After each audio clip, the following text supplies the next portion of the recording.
everyone, hello. My name is Anchal Arora and I welcome you all to my YouTube channel, The Chem Squad. And in this video, we'll be covering a little bit about ionization enthalpy, electron gain enthalpy. कैसे हम थोड़ा सा relate कर सकते हैं, क्या myths हैं, क्या सही चीज़ें हैं, क्या सही चीज़ें नहीं हैं, कैसी चीज़ें पढ़ाई जाती है, कैसी चीज़ें ओमिट कर दी जाती है, उसका बेसिक्स हम इस वीडियो में कवर करेंगे. And after this we'll move on to diving a little deeper और हम लोग थोड़ी सी बात करेंगे आयनाइजेशन एंथैल्पी के बारे में और अच्छे से, और फिर इलेक्ट्रॉन गेन एंथैल्पी के बारे में, फिर इलेक्ट्रोनेगेटिविटी उठा लेंगे. एंड ऐसे धीरे धीरे करके हम ये सारे टॉपिक्स जिनको बस ऐसे ही थोड़ा सा ब्रीजी वे में पढ़ा दिया जाता है उन्हें अच्छे से पढ़ेंगे साथ में बैठ के. ठीक है, तो स्टार्ट करते हैं आज की वीडियो. आज की बात में हमने ये बात करनी है कि भैया आयनाइजेशन एंथैल्पी और इलेक्ट्रॉन गेन एंथैल्पी एक्चुअली है क्या.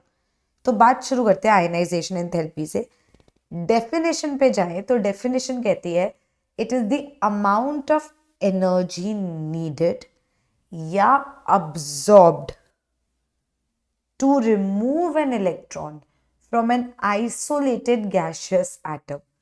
कोई एक आइसोलेटेड गैसियस एटम से इलेक्ट्रॉन निकालने के लिए कितनी एनर्जी देनी पड़ती है उसको कहते हैं आयनाइजेशन एंथैल्पी, और ये किलोजूल पर मोल में होती है जनरली. ठीक है, वहीं अगर इलेक्ट्रॉन गेन एंथैल्पी की डेफिनेशन देखें तो वो बोलता है it is the energy change observed when an electron is added to an isolated gaseous atom. अब डिफरेंस क्या है? हमें बोला गया है कि यार जब किसी आइसोलेटेड गैसियस एटम से इलेक्ट्रॉन निकालो तो ये वाले केस में एनर्जी देनी पड़ेगी. तो हमें लगता है ठीक है, आइसोलेटेड गैसियस एटम है, इलेक्ट्रॉन खींच के निकालना है, एनर्जी देनी होगी. ठीक है, तो इलेक्ट्रॉन गेन एंथैल्पी क्या होगा? तो मतलब इलेक्ट्रॉन डालेंगे तो एनर्जी रिलीज होगी क्या? नहीं. देनी पड़ेगी क्या? नहीं. मतलब दोनों बातों में नहीं. मतलब हमें नहीं पता, कुछ भी हो सकता है. इट डिपेंड्स ऑन कौन से आइसोलेटेड गैसियस एटम की बात करें. ध्यान से समझो, आयनाइजेशन एंथैल्पी की वैल्यू हमेशा पॉजिटिव होती है, हमेशा, इररिस्पेक्टिव ऑफ कौन सा आइसोलेटेड गैसियस एटम लिया है. To the contrary, electron gain enthalpy की वैल्यू पॉजिटिव भी हो सकती है, नेगेटिव भी हो सकती है. कहने का मतलब अगर किसी आइसोलेटेड गैसियस एटम को इलेक्ट्रॉन डाला तो एनर्जी रिलीज भी हो सकती है और एनर्जी देनी भी पड़ सकती है. तो ऐसा क्यों ये डिफरेंस है डेफिनेशन में? क्यों अगर आयनाइजेशन एंथैल्पी हमेशा ही अब्सॉर्ब करनी पड़ रही है तो इलेक्ट्रॉन गेन एंथैल्पी हमेशा रिलीज नहीं हो रही है? लॉजिक समझो. एक एटम है, एटम के अंदर न्यूक्लियस है. ठीक है, न्यूक्लियस में प्रोटॉन है, मतलब nucleus is positively charge. Neutron भी है पर चार्ज तो न्यूक्लियस में पॉजिटिव है ना. बाहर इलेक्ट्रॉन्स है. अब वो इलेक्ट्रॉन्स न्यूक्लियस का फोर्स ऑफ अट्रैक्शन फेस कर रहे हैं, मतलब न्यूक्लियस ने उनको पकड़ के रखा है. अगर मुझे उस एटम से इलेक्ट्रॉन निकालना है तो मुझे मेहनत करनी पड़ेगी ना, तो मुझे एनर्जी लगेगी ताकि मैं उसको खींच के न्यूक्लियस की पकड़ से दूर लेके जा पाऊं. इसीलिए आयनाइजेशन एंथैल्पी हमेशा देनी पड़ती है, it is always positive. To the contrary, अगर हम इलेक्ट्रॉन गेन एंथैल्पी की बात करें तो सोचो, अब इलेक्ट्रॉन गेन एंथैल्पी क्या है? किसी आइसोलेटेड गैसियस एटम में इलेक्ट्रॉन डालना. अब तुम इलेक्ट्रॉन दे रहे हो, दो बातें हो सकती है, या तो उसको इलेक्ट्रॉन चाहिए था या तो नहीं चाहिए था, है ना. अगर तो उसको इलेक्ट्रॉन चाहिए था तो तुम उसकी मदद कर रहे हो, उसको इलेक्ट्रॉन देके वो खुशी खुशी ले लेगा. तो अगर मुझे इलेक्ट्रॉन चाहिए और मुझे इलेक्ट्रॉन मिल रहा है तो मैं तो खुश होंगी, मैं तो स्टेबल होंगी. और अगर मैं खुश हुई, मैं स्टेबल हुई, तो एनर्जी रिलीज होती है ना, स्टेबिलिटी आती है. और अगर मुझे इलेक्ट्रॉन चाहिए ही नहीं और तुम कह रहे हो नहीं नहीं इलेक्ट्रॉन ले ले, तो करो फिर मेहनत, करो मेहनत. मुझे इलेक्ट्रॉन नहीं चाहिए, तुम्हें इलेक्ट्रॉन देना है, तो तुम जबरदस्ती दोगे, जिसका मतलब है एनर्जी देनी पड़ेगी. ये गेम है आइसोलेटेड गैसियस एटम में इलेक्ट्रॉन देने की. और इलेक्ट्रॉन निकालने में क्या उल्टा था कि यार अब तो न्यूक्लियस ने अपने इलेक्ट्रॉन को तो जकड़ा ही हुआ है, उसको निकालने के लिए एनर्जी देनी ही पड़ती है always. Therefore ionization enthalpy is always positive, मतलब उसकी हमेशा एक प्लस वैल्यू होती है. It is an endothermic process. To the contrary, electron gain enthalpy कुछ भी हो सकता है. क्यों कुछ भी हो सकता है भैया? क्योंकि ऐसा होगा कि अगर उसको इलेक्ट्रॉन चाहिए तुमने दे दिया तो बहुत बढ़िया, अगर उसको नहीं चाहिए था तुम उसको इलेक्ट्रॉन दे रहे हो तो करो मेहनत, फिर एनर्जी भी दो। तो ये डेफिनेशन में डिफरेंस है। अब is ionization enthalpy always positive? Yep. Is electron gain enthalpy always negative? Nope. Can ionization enthalpy have a negative value? Nope. Can electron gain enthalpy have a positive value? Yes. ये बातें हमने cover कर ली हैं। आगे चलते हैं। अब ionization enthalpy की बात करते हैं। किसी न्यूट्रल गैसियस एटम से इलेक्ट्रॉन निकाल रहे हैं तो पॉजिटिव है। सक्सेसिव आयनाइजेशन एंथैल्पी पे जाओ, एक इलेक्ट्रॉन निकाला, फिर दूसरा, फिर तीसरा। सक्सेसिव आयनाइजेशन एंथैल्पीज, पहला क्वेश्चन पॉजिटिव होगी कि नहीं होगी। दूसरा क्वेश्चन उनकी वैल्यू बढ़ती जाएगी, घटती जाएगी, कम मेहनत, ज्यादा मेहनत, यही बातें हैं। तो सोचना आराम से, अगर किसी आइसोलेटेड गैसियस एटम को उठाया और उससे इलेक्ट्रॉन खींच के निकाला तो मेहनत लगी। दूसरा इलेक्ट्रॉन निकाला तो और मेहनत लगेगी या कम मेहनत लगेगी। तीसरा इलेक्ट्रॉन निकाला तो और ज्यादा मेहनत लगेगी या और कम मेहनत लगेगी। पहली बात। दूसरी बात, पक्का सब पॉजिटिव होगा। यार देखो, चाहे आइसोलेटेड गैसियस एटम से इलेक्ट्रॉन निकालो, चाहे पॉजिटिवली चार्ज चीज से, न्यूक्लियस ने तो पकड़ा ही होगा ना अपने इलेक्ट्रॉन को, उसका तो कुछ फोर्स ऑफ अट्रैक्शन होगा ही। तुम उसके अपोजिंग काम कर रहे हो तो मेहनत तो देखो तुमको करनी पड़ेगी। अब सवाल ये उठता है कि अगर ये पहला इलेक्ट्रॉन निकालने के लिए मुझे x किलो जूल पर मोल देनी थी और दूसरा इलेक्ट्रॉन निकालने के लिए y किलो जूल पर मोल देनी थी, तो कौन सी वैल्यू ज्यादा है? तो कौन सी वैल्यू ज्यादा है और क्यों? हमेशा सक्सेसिव आयनाइजेशन एंथैल्पी कहने का मतलब y की वैल्यू ज्यादा होगी x से। क्यों? सोचो, एक एटम था, उसमें प्रोटॉन है और उसमें बाहर इलेक्ट्रॉन्स हैं। न्यूट्रल एटम है, जितने प्रोटॉन उतने इलेक्ट्रॉन, है ना। तब भी प्रोटॉन ने इलेक्ट्रॉन्स को फोर्सेस ऑफ अट्रैक्शन से थोड़ा सा अपने पास रखा हुआ है। हमने मेहनत करी, x किलो जूल हमने एनर्जी दी, हमने इलेक्ट्रॉन बाहर कर दिया। अब क्या हुआ? अब इलेक्ट्रॉन निकालने के बाद सिचुएशन ऐसी है कि नंबर ऑफ प्रोटॉन्स तो उतने ही है पर नंबर ऑफ इलेक्ट्रॉन एक कम हो गया। पहले ऐसे मोटा मोटा हर प्रोटॉन की रिस्पॉन्सिबिलिटी थी एक इलेक्ट्रॉन पे ध्यान रखना, एक कोई खींच के ले गया मेहनत करके।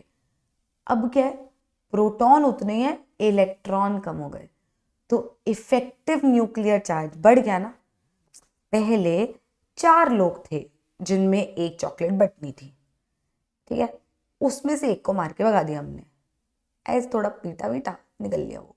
अब 3 लोग में वो चॉकलेट बटनी है तो सबका हिस्सा बढ़ गया ना, तो सब पे फोर्स ऑफ अट्रैक्शन बढ़ जाता है जो बचे हुए इलेक्ट्रॉन्स है।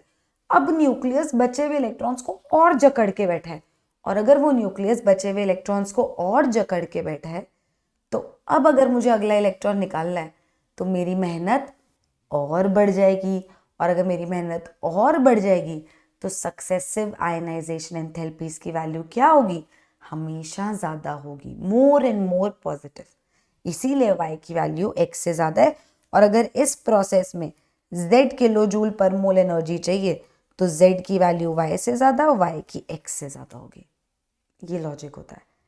अब यहीं पे अगर हम इलेक्ट्रॉन गेन एंथैल्पी की बात कर रहे थे तो हमने बोला था कि अगर किसी को इलेक्ट्रॉन चाहिए और आपने उसको इलेक्ट्रॉन दे दिया तो वो बहुत खुश, वो तो गदगद हो गया, और अगर वो बहुत खुश हो गया तो वो स्टेबल हो गया, एनर्जी रिलीज होगी। This would be an exothermic process.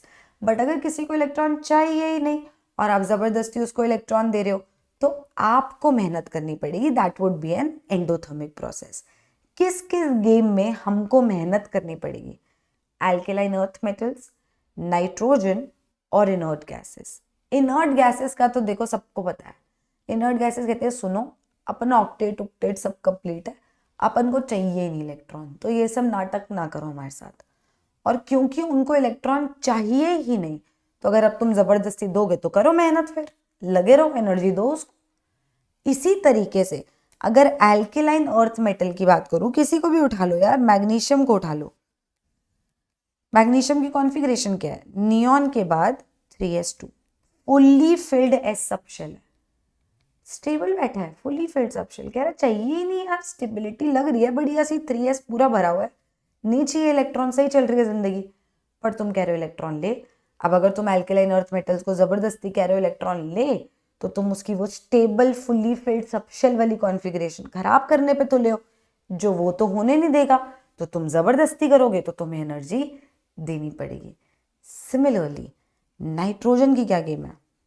Nitrogen होता है 1s2 2s2 2p3, 2p subshell half filled है, हाफ फिल्ड कॉन्फ़िगरेशन भी ठीक ठाक स्टेबल होती है, नाइट्रोजन भी ठीक ठाक स्टेबल है, कह रहे बढ़िया चल रहा है यार, ऐसी कोई दिक्कत नहीं है, इलेक्ट्रॉन नहीं चाहिए अभी तो, और तुम उसको इलेक्ट्रॉन दे रहे हो, दोगे तो फिर कर लो मेहनत, इनको नहीं चाहिए, तुम जबरदस्ती इलेक्ट्रॉन दे रहे हो तो करो मेहनत, एनर्जी लगेगी, it would be an endothermic process.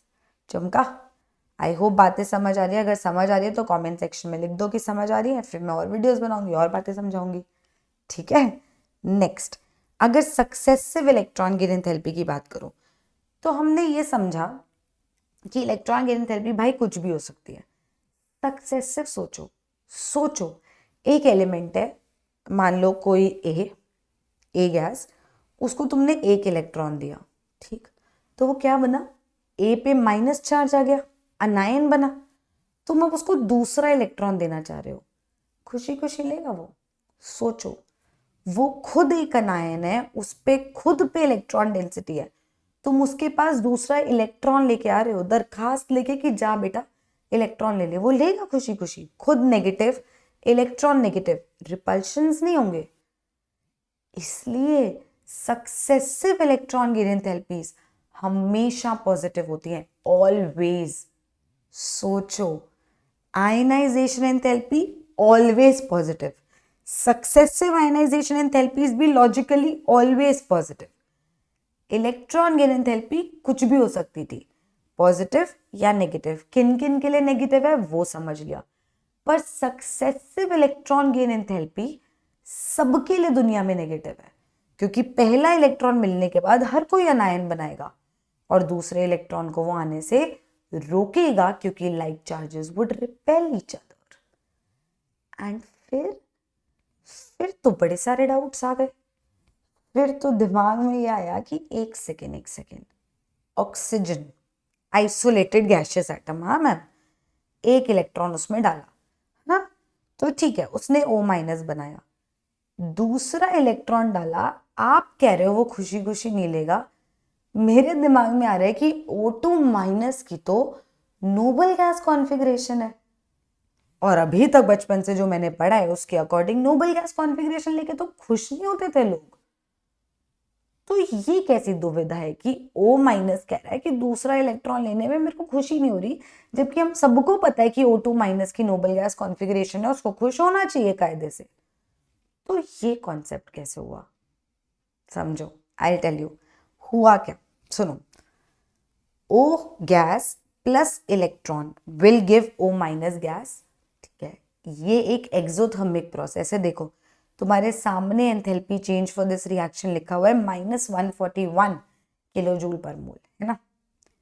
Second step पे O minus gas plus electron give O2 minus gas, it gives that O2 minus gas बनाने के लिए एनर्जी देनी पड़ रही है भाई, positive, it's an endothermic process.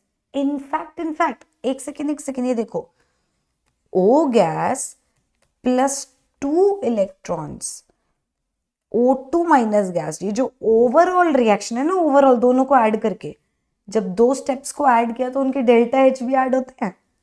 देखो +702 -141, इस स्टेप का एंथैल्पी चेंज भी पॉजिटिव है, एंडोथर्मिक है ओवरऑल, मेहनत लग रही है, ओवरऑल प्रोसेस एंडोथर्मिक हो गया, खुशियां मिलनी चाहिए थी यार, उसको तो जश्न मनाना चाहिए था, वो नोबल गैस बन रहा है, ये क्या बदतमीजी है, पूरा ओवरऑल प्रोसेस एंडोथर्मिक है। क्यों? समझो, सक्सेसिव इलेक्ट्रॉन गेन एंथैल्पीज पक्का पॉजिटिव वैल्यूज होंगी, लॉजिक वही है, रिपल्शन है, आप जबरदस्ती कर रहे हो तो आप मेहनत करो। अब लेकिन O2 minus noble gas configuration तो दिखा रहा है, ये रिपल्शंस ओवर पावर करती है। और इनफैक्ट तो फिर O2 माइनस होता क्यों है यार, वो कंपाउंड्स में होता है। लैटिस एंथैल्पी देखो, O2 माइनस गैस बना, ये गैशियस आयन किसी में मान लो सोडियम आयन से मिलके Na2O बना रही है। लैटिस बनेगा ना, दो गैशियस आयन्स मिली, एक Na2O का लैटिस बना, और जब ये अट्रैक्शन की वजह से लैटिस बनाती है तो एनर्जी रिलीज करती है। वो जो एनर्जी निकलेगी वो कंपनसेट करेगी इसकी यूसेज। O2 माइनस तब बनेगा जब उसको पता हो कि बाद में जाके उसने कंपाउंड बनना है खुद से, क्योंकि उसको पता है कि वो जो आयनिक कंपाउंड वो अभी बस बनाने ही वाला है, उस आयनिक कंपाउंड के बनते ही इतनी एनर्जी रिलीज होएगी कि वो उसके जो बनने के लिए एनर्जी चाहिए उसको सेटिस्फाई कर देगी। कहने का मतलब कि मान लो ये जो चीज है ये पॉजिटिव वैल्यू है, O2 माइनस, ये प्लस कितना आएगा, बहुत सारी मैथ है यार, प्लस 500 मान लो, प्लस 500 किलो जूल पर मोल के आसपास इतना चाहिए। O2 माइनस गैस फेज में थोड़ी रहता है, O2 माइनस तो किसी और आयन के साथ मिलके लैटिस बनाता है ना। 2Na plus plus O2 minus gives Na2 होता है ना। ये गैशियस आयन्स मिलके सॉलिड लैटिस बनाती हैं, और इस प्रोसेस में एनर्जी रिलीज होएगी जिसका मैग्नीट्यूड 500 से ज्यादा होगा जो इसको चाहिए। तो मान लो मतलब 700, 800, 900, 1000 इतने किलो जूल कुछ भी इनमें से रिलीज हो रही है। तो जो एनर्जी रिलीज हुई उसमें से 500 यूज हो जाएगी ये प्रोसेस होने के लिए, कंपनसेट करता है। तो O2 माइनस गैशियस फेज में बनना is an endothermic process, but why does it form, क्योंकि इवेंचुअली उसने लैटिस बनाना होता है, फिर वो स्टेबल हो जाता है, बहुत सारी एनर्जी रिलीज होती है, खुशियां ही खुशियां। ठीक है जी, आगे चलते हैं। S gas plus electron gives S minus gas. Delta H is minus X kilojoule per mole. यहाँ पे electron gain enthalpy of sulphur कितना है, जब it is the enthalpy change when एक आइसोलेटेड गैशियस एटम पे इलेक्ट्रॉन दिया जाता है, तो सल्फर की electron gain enthalpy would be equal to minus X kilo joule per mole जो एनर्जी निकल रही है। What would be the ionization enthalpy of S minus? Ionization enthalpy होता है कि किसी से इलेक्ट्रॉन निकालने के लिए कितनी एनर्जी देनी पड़े, क्योंकि आयनाइजेशन एनर्जी हमेशा देनी पड़ती है। तो ध्यान से इस रिएक्शन को देखो, S गैस पे इलेक्ट्रॉन डालो तो S माइनस गैस बनता है। ये फॉरवर्ड रिएक्शन एक्सोथर्मिक है जिसमें X किलो जूल पर मोल एनर्जी रिलीज हो रही है, करेक्ट, और जिसको हम इलेक्ट्रॉन गेन एंथैल्पी बोलते हैं। आयनाइजेशन एंथैल्पी क्या होता है, किसी से इलेक्ट्रॉन निकालना। जरा इसी रिएक्शन को उल्टा देखना एक बार, उल्टा रिएक्शन है S minus gas gives S gas plus electron. Amount of energy needed to remove an electron from S minus gas would be its ionization enthalpy, जो क्या है, एग्जैक्ट उल्टा प्रोसेस। अगर कोई प्रोसेस इधर से इधर जाने में एंडोथर्मिक है तो उधर से इधर आने में उतना ही एक्सोथर्मिक होगा। मतलब अगर यहाँ से यहाँ जाने में 20 किलो जूल एनर्जी देनी पड़ रही है तो वहां से यहाँ आने में 20 किलो जूल एनर्जी ही रिलीज होगी, करेक्ट। तो ये उल्टे प्रोसेस में एनर्जी देनी पड़ेगी x kilo joule per mole. तो ionization enthalpy of S minus would be x kilo joule per mole. Interesting हो रहा है क्योंकि अब एक बढ़िया कंक्लूजन दिखेगा। कंक्लूजन ये है कि electron gain enthalpy of S gaseous का magnitude is actually equal to the magnitude of ionisation enthalpy of S minus. ये दोनों चीजें सेम वैल्यूज हैं। इंटरेस्टिंग ना, how they got related in the end. कैसे अगर इस स्टेप में वो एक चीज की इलेक्ट्रॉन गेन एंथैल्पी दी तो उल्टा लाए तो वो उस चीज की आयनाइजेशन एंथैल्पी हो गई, same magnitude. Of course sign अलग है, आयनाइजेशन एंथैल्पी तो पॉजिटिव ना। आगे चलते हैं। A gas gives A plus gas plus electron. इस रिएक्शन का डेल्टा H दिया है 20 kilo joule per mole. Isolated gaseous atom से इलेक्ट्रॉन निकालना है, तो मतलब ए गैस की आयनाइजेशन एंथैल्पी दी हुई है +20 किलो जूल पर मोल। और अगर मैं इसी रिएक्शन को उल्टा कर दूं तो A+ में इलेक्ट्रॉन डाला तो A बना, और इस प्रोसेस में -20 किलो जूल पर मोल एनर्जी रिलीज हुई। किसी आइसोलेटेड गैसियस चीज को इलेक्ट्रॉन दिया, electron gain enthalpy for what? For A+ is equal to -20 kilo joule per mole. Interesting relation, right? और electron gain enthalpy of A gas क्या हो जाएगा? पता नहीं यार, दिया ही नहीं है। यहां से इस रिएक्शन से तो मैं ए गैस की आयनाइजेशन एंथैल्पी बता सकती हूँ, जो एक पॉजिटिव वैल्यू है कि कितनी एनर्जी चाहिए इलेक्ट्रॉन निकालने के लिए। और उल्टा रिएक्शन देखा तो मैंने बोला A+ को इलेक्ट्रॉन दिया ना, तो 20 किलो जूल एनर्जी निकली, तो वो A+ के लिए इलेक्ट्रॉन गेन एंथैल्पी हो गई है। ठीक है, बाकी अगली वीडियो में मिलते हैं आयनाइजेशन एंथैल्पी को और अच्छे से डिस्कस करने के लिए और नुआंसेस समझने के लिए। मजा आने वाला है, अगली वीडियो भी जरूर देखना। और अगर पूरी फिजिकल केमिस्ट्री पढ़नी है मुझसे, पूरी 11th पूरी 12th बहुत अच्छे से, तो मेरी ऐप है द केम स्क्वाड की, उस पे जाइए, enrol yourself in the course physical chemistry पूरी। इट्स वेरी सस्ता दो, बट आ जाओ, पढ़ लो पूरी physical chemistry. And the app has also got some other amazing courses, तो जाइए, जो कोर्स पसंद आ रहा है उसमें एनरोल कर लो, साथ बैठ के सिलेबस खत्म कर लेंगे, साथ में पढ़ लेंगे। लिंक कहाँ मिलेगा आपका? इस वीडियो के डिस्क्रिप्शन में और फर्स्ट कमेंट में। तो मैं मिलती हूँ अगली वीडियो में। Bye bye.